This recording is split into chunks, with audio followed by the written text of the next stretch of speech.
안녕하세요. 넘버원 이사건입니다. 오늘 드려볼 소재는 보관이사 방법과 보관료에 대해서 말씀드려보려고 합니다. 이 보관이사 같은 경우는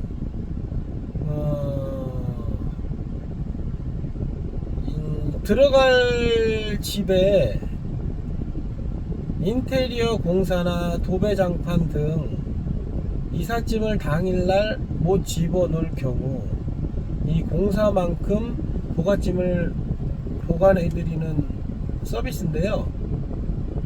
그 보관 이삿짐을 예를 들어 보관 창고에 입고 시 고객님의 짐을 안전하게 보관해드리며 공사가 끝난 후 안전하게 찾아다 드리는 것을 책임지고 있습니다.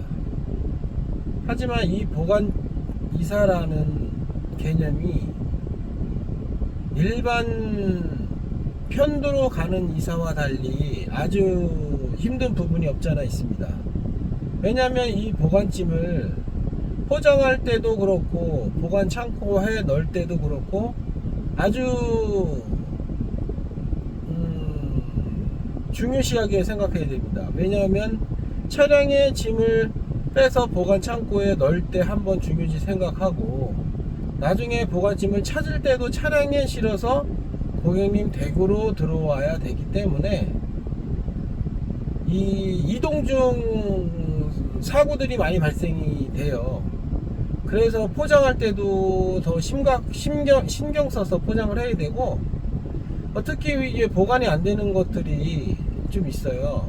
냉장고 음식 같은 경우 보관이 안 되고 화분, 특히 여름에 화분 같은 경우는 보관 창고에 집어넣으면 바로 죽습니다. 화초들이. 음식들은 물론 상하니와. 그리고 이 밀폐된 공간이기 때문에 특히 폭발성이 있는 부탄가스와 라이터 등 이런 것들이 이런 열기로 인해서 폭발이 될 수 있어요. 그래서 이런 부분들은 보관이 힘드니까 별도로 챙겨 두셔야 되고 특히 기중품이나 명품백, 기중품, 계약서 등등 생활할 생필품들은 미리 사전에 이사날 전에 미리 챙겨 두시는 게 좋아요. 그 보관 창고 입고 후에는 물건을 찾기가 상당히 힘듭니다. 이게 어디에 무엇이 들어갔는지 찾으려면 다 끄집어내서 다 테이프를 뜯고 확인해야 되기 때문에 이 절차가 너무 힘들고 특히 이 보관짐이 보관이 되는 곳이 이 컨테이너로 돼 있어 가지고 보통 2층 3층까지 돼 있어요.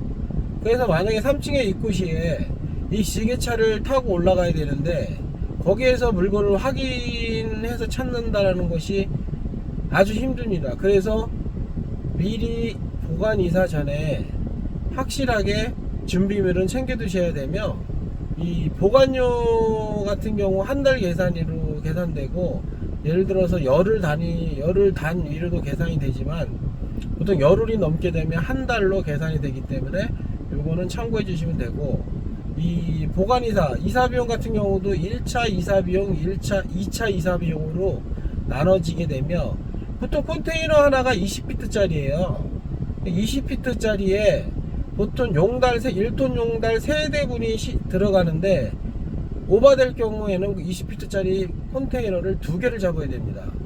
그렇게 되면 보관료가 2배로 나오게 되죠.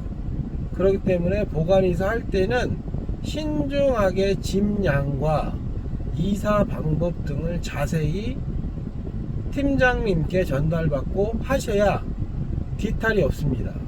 그냥 주먹구구식으로 비대면 전화상으로 소량 이삿짐에 같은 경우는 상관이 없지만 예를 들어 평수가 있는 기본 예를 들어서 한 5톤 정도 나온다 싶을 때에는 방문 견적으로 자세하고 꼼꼼하게 체크받길 바라겠습니다. 오늘은 보관이사에 대해서 말씀드려봤고요.